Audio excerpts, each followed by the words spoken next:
A tanker transiting off the United Arab Emirates was struck early this morning by unidentified projectiles, setting off a fresh round of alarm over one of the world's most important shipping lanes.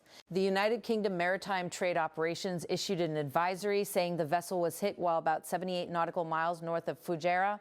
All crew members were reported safe. The attack, which for now remains unattributed, is the latest flare in a busy week of maritime incidents that have pushed tensions in and around the Strait of Hormuz to new heights.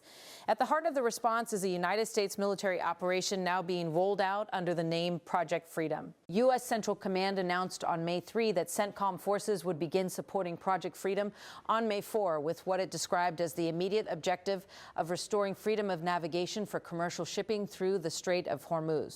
CENTCOM's public statement framed the move as a mission directed from the White House to ensure merchant ships can transit this narrow but crucial corridor without harassment. CENTCOM said the mission directed by the president will support merchant vessels seeking to freely transit through the essential international trade corridor, as President Donald Trump signaled the same intent directly over the weekend. In a Truth Social post and follow-up remarks, he described a new immediate effort to free ships that he said have been effectively trapped in the Strait. President Donald Trump said, "As for the good of Iran, the Middle East, and the United States, we've told these countries that we will guide their ships safely out of these restricted waterways so that they can freely and obligely get on with their business." Had a humanitarian gesture intended to help neutral countries whose vessels are caught in the disruption. That announcement and the military support that followed set an already fragile ceasefire and a brittle dip. Diplomatic lull on edge. CENTCOM's press release spelled out the scale of the American contribution: guided missile destroyers, more than 100 land and sea-based aircraft, multi-domain unmanned systems, and roughly 15,000 service members slated to support the effort. Admiral Brad Cooper, who leads CENTCOM, put the operation in blunt economic and security terms. Admiral Brad Cooper said, "Global economy, as we also maintain the naval blockade." Cooper and other officials warned that the Strait carries roughly a quarter of the world's seaborne oil and large volumes of fuel and fertilizer, cargoes that make any interruption immediately consequential for markets and for food and energy security worldwide.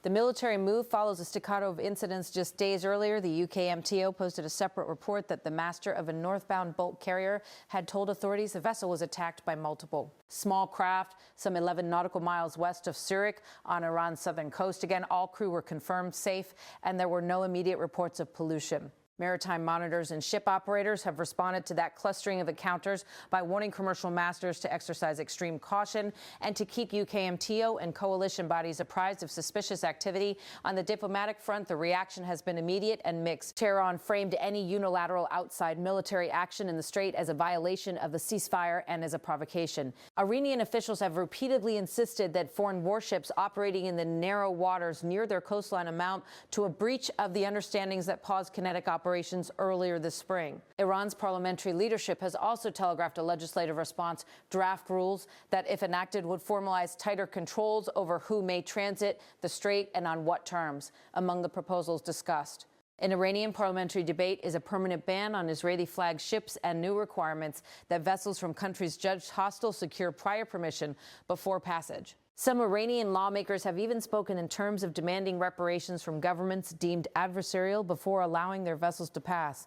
Those proposed controls immediately put private shipping owners, insurers, and states with merchant fleets in an impossible compliance bind. Washington's Treasury has already moved to warn industry that payments to Iranian authorities, whether described as tolls, fees, toll-like arrangements, or even informal transfers, could carry sanctions risk. The U.S. informal transfers could carry sanctions risk.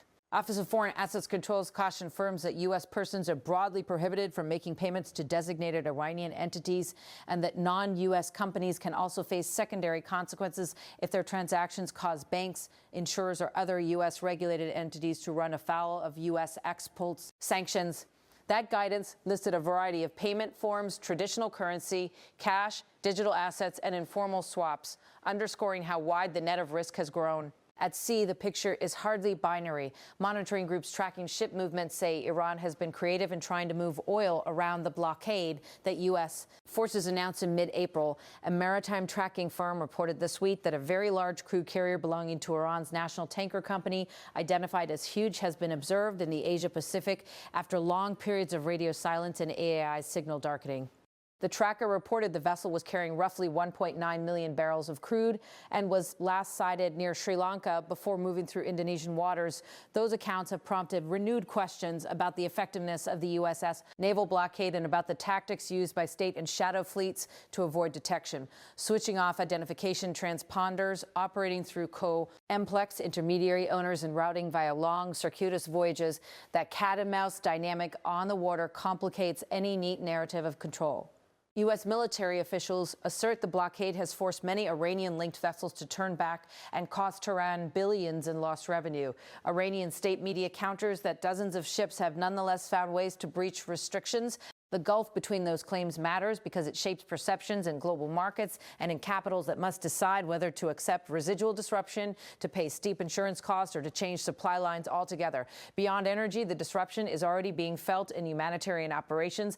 The UN Refugee Agency has warned that rerouting supply lines to bypass the Gulf and route aid around Africa is doubling delivery times and sharply raising costs for critical missions to places such as Sudan. For aid organizations, margins, extra week's eye, and transit can mean the difference between life and death for vulnerable populations. This sudden maritime flashpoint is cascading into geopolitics at the highest level. China, which depends on imported oil in quantities far larger than most other powers, has made plain that the Strait's status will weigh on the planned summit between President Trump and President Xi Jinping in Beijing later this month.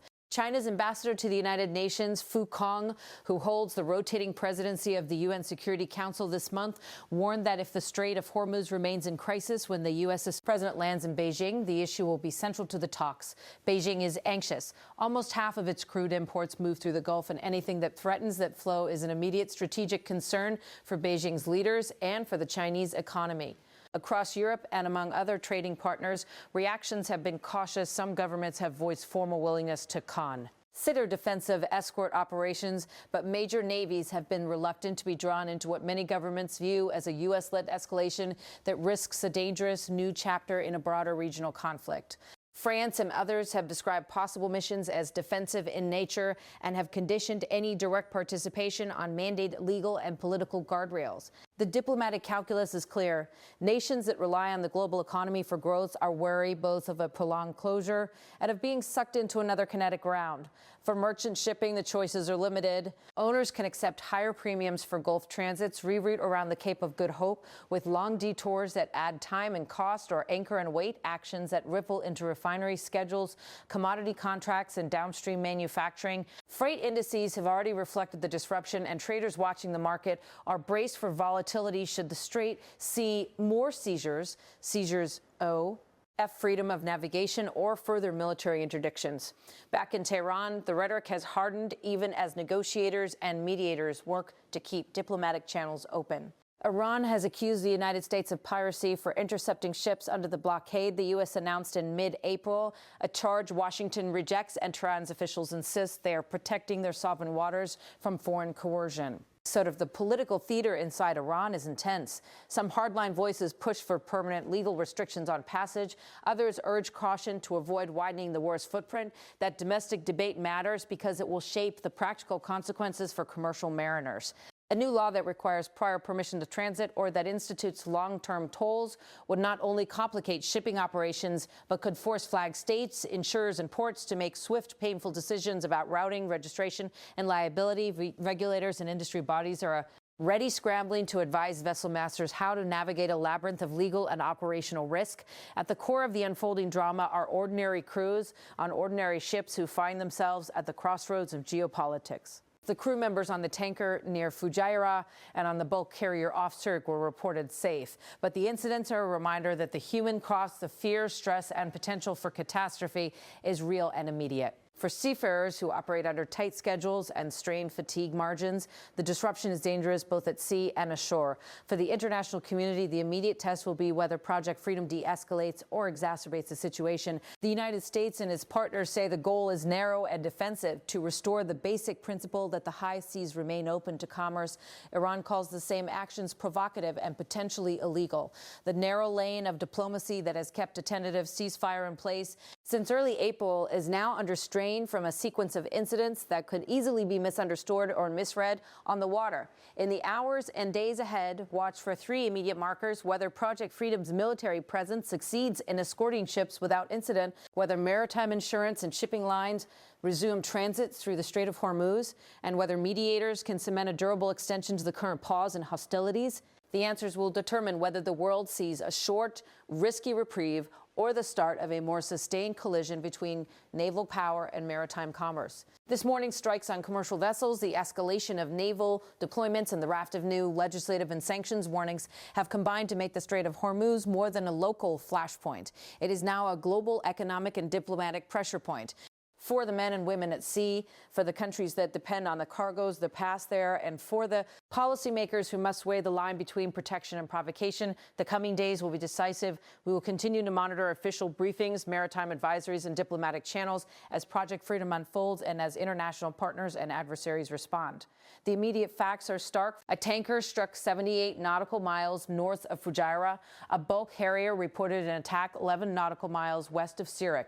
CENTCOM and President Trump have launched an operation to free stranded ships, and the diplomatic fault lines between Tehran and Washington and between their international interlocutors remain perilously thin. The world's energy flows and the safety of seafarers now hang in the balance.